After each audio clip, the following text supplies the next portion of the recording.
দেখো কি আছে, এইরকম টাইপের জায়গা আমরা যদি নিয়ে আসতে পারি তাহলে x/y এর মান এবং z এর মানটা আমাদের বের করা খুব সোজা হয়ে যায়।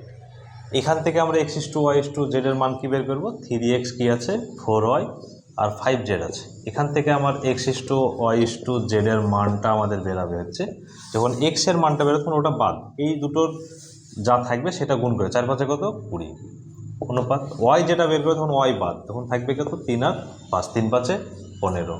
আর কী করবো z যখন বের করতাম z বাদ, তাহলে কত 3 4 কত 12। আবার ভালোভাবে বলে দিচ্ছি, যখন আমি x বের করব তখন ওই দুটো মানে 4 আর 5 গুণ, এটা থেকে এটাই আসছে। যখন এটা বের করবো তখন এটার গুণ মানে 3 গুণিত 5, আর যখন এটা বের করবো তখন এটা গুণ 3 গুণিত 4।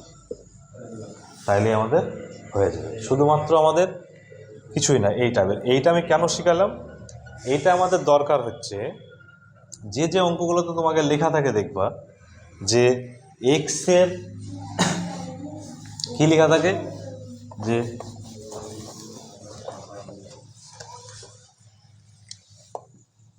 এক্সের 2/3 অংশ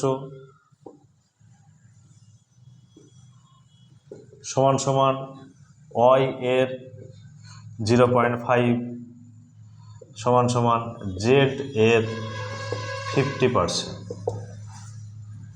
হলে x/y/z এর মান কত।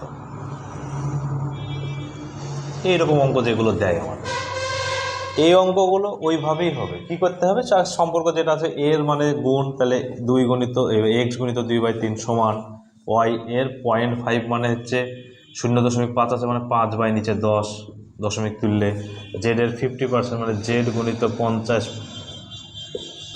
বাই নিচে 100, কাটাকাটি করে ছোটো করে নাও, যা আছে তাই দেখো। উপরে দেখো x ইন্টু 2/3 আর এখানে ওয়াই 1/2 সমান সমান জেড ইন্টু কত আছে, এখানেও 1/2 হয়েছে থাকলো এটা।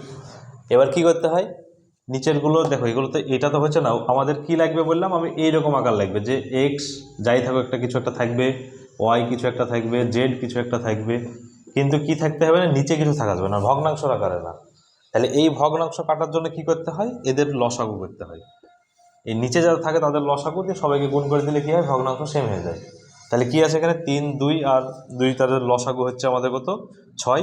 তাহলে 6 দ্বারা আমি সবাইকে যদি গুণ করি, x গুণিত 2/3 গুণিত যদি 6 করি আমি, কাটলে কত হচ্ছে 2, y গুণিত 6/2, z গুণিত 6/2, তাহলে এখানেও 3 এখানেও 3, তার মানে কত হচ্ছে, ওপরে হচ্ছে এখানে 4x, ওখানে কত 3y, ওখানে কত 3z। এখান থেকে তখন আমার x/y/z এর মান কী হবে, খুব সহজেই আমাদের তখন বেরিয়ে যাবে। কি করতে হয়, এটা বাদ মানে এটা 3 3 9, যখন এটা বাদ যাবে y যখন লিখবো তখন এটা বাদ দেবে 3 4 12, যখন জেড বাদ দিব তখন 3 4 12। খুব সহজেই তখন হয়ে গেলো। এই অঙ্ক তুমি দেখতে পাবা যে কোনো পরীক্ষায় একটা করে থাকে, যে কোনো WP থেকে শুরু করে পিএসসি যে ক্লার্কশিপ গেল তাতেও কোনো না কোনো শিফটে এই অঙ্ক একটা অবশ্যই ছিল।